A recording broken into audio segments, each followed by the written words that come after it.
기아의 신형 모닝이 공식 출시 전에 유출되었습니다. 그런데 놀라운 점은 풀체인지도 아닌데 디자인이 예상보다 훨씬 잘 나왔네요. 도대체 기아는 외계인 고문을 둔 것인지 모닝을 이렇게 만들 수 있군요.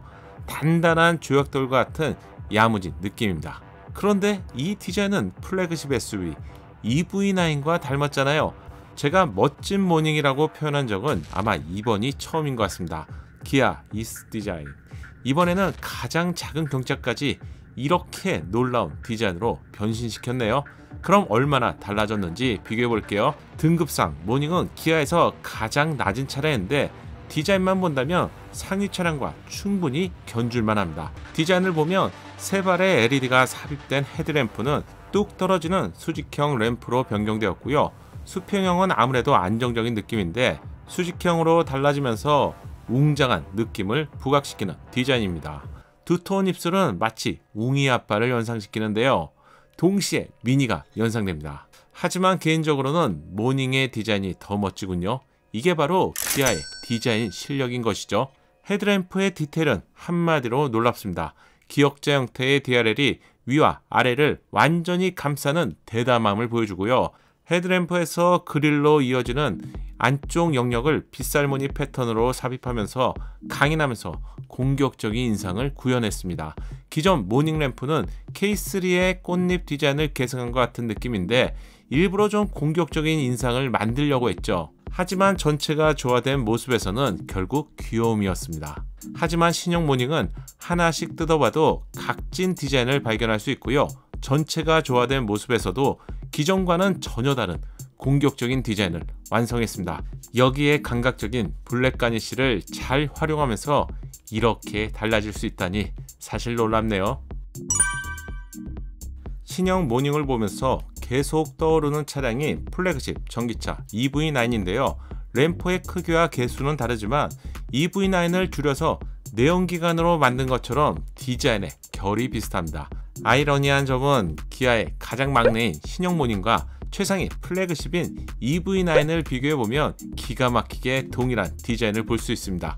수직형으로 떨어지는 헤드램프, 팬더 안쪽을 깊숙하게 침범하는 디자인, 타이거 노즈, 공격적인 느낌의 커다란 그릴 영역과 함께 평범하지 않은 다른 차량에서 볼 수 없죠. 안쪽의 에어 인테이크 디자인까지 기아만의 디자인 요소를 두 차량에서 공통적으로 발견할 수 있네요. 새로운 디자인은 확실히 좀 더 단단해 보이고요.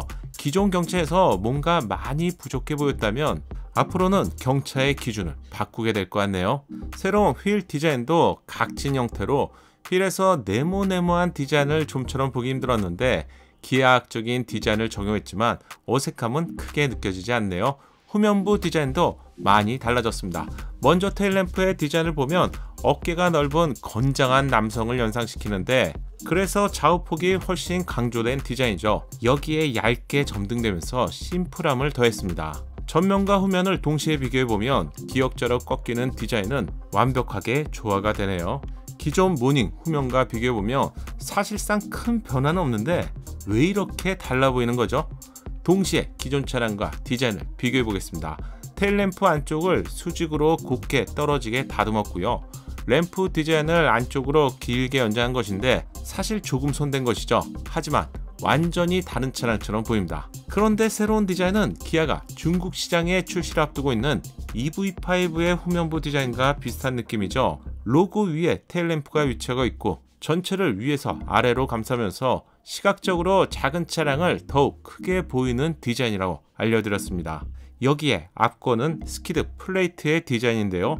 공격적으로 생겼는데 모닝의 가치를 한층 끌어올릴 것 같은 멋진 디자인이네요. 특히 기존 모닝의 스키드 플레이트 디자인은 확실히 저렴해 보였는데 국내용에도 이런 디자인이 유지가 될지 궁금합니다.